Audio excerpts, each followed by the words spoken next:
Olá, estudantes do nono ano! Neste vídeo vamos falar sobre o avanço do eixo. O eixo foi um dos grupos do qual fazia parte a Segunda Guerra Mundial.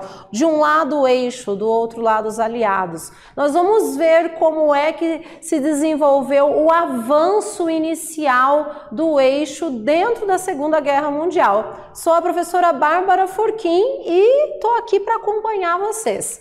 Bom, primeiro a gente vai ver que tudo se inicia com a invasão da Polônia, isso na data de 1 de setembro de 1939. Só que quando os alemães eles invadem a Polônia, na verdade a frente ocidental que viria a formar os aliados deram pouca atenção para isso. Aliás, antes mesmo da gente pensar por que a Alemanha teria invadido a Polônia, é interessante a gente pensar que já havíamos saído da Primeira Guerra Mundial, onde haviam sido feitas várias situações que, de certa maneira, fez com que os alemães se sentiram humilhados frente à sua derrota na Primeira Guerra Mundial. Também havia surgido num período entre guerra, entre a Primeira e a Segunda Guerra Mundial, o levantamento, o fortalecimento de um regime totalitário dentro da Alemanha, com a figura do Hitler como grande líder e do nazismo. Isso tudo vai impulsionar o domínio de vastos territórios. A Alemanha já havia invadido a Áustria e a Tchecoslováquia, não haviam dado uma atenção especial a isso. E daí a gente vai ver que em 1939, então, é dominado ali o território da Polônia. Mas nesse momento nós vamos ver que a frente ocidental ela se manteve prestes a cuidar ali das suas fronteiras. É nesse momento, por exemplo, que a gente vai ver que os franceses eles estavam entrincheirados na chamada linha Maginot. Eles estavam, então, na verdade, de certa maneira, imaginando que a qualquer momento poderia ocorrer uma invasão. Mas a gente vai ver que esses 6 primeiros meses iniciais do conflito vão ser chamados de guerra de mentira. Isso porque, de certa maneira, não houve uma atenção necessária a tudo o que viria a acontecer. Bom, o avanço da Alemanha. Em abril de 1940, os alemães, eles iniciam então a invasão e o domínio a outros territórios. Os alemães vão invadir a Noruega e a Dinamarca, claro que com vários interesses territoriais ali do Mar do Norte. E em maio de 1940, eles vão ocupar a Holanda, a Bélgica e Luxemburgo.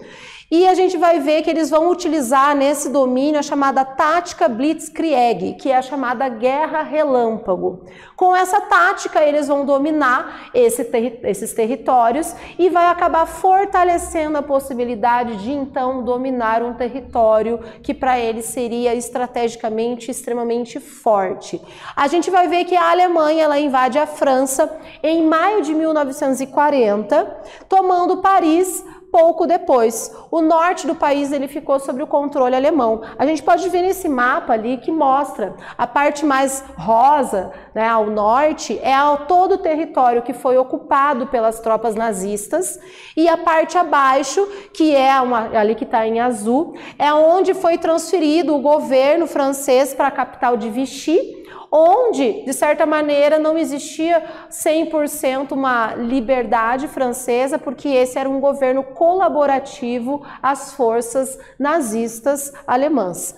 Bom, houve a tentativa de invadir a Inglaterra, porém, os ingleses, sob o comando de Winston Churchill, o primeiro-ministro daquele momento inglês, vão conseguir deter essa invasão alemã dentro do território inglês. A Itália, em 10 de junho de 1940, ela vai entrar na guerra pretendendo controlar o mar Mediterrâneo e o norte da África e alguns países do sul da Europa. Vai ter um mau desempenho e a gente vai ver que ao longo de 1941 as tropas alemãs vão se juntar aos italianos. Em 22 de 6 de 1941, a Alemanha ela descumpre o chamado Pacto de Não Agressão e vai fazer a chamada Operação Barbarossa, que é a operação que eles eles pretendiam invadir a União Soviética com interesses no petróleo, nos minérios, além do racismo e o anticomunismo que existia lá. Os soviéticos conseguiram resistir à tática, usando a tática da terra arrasada.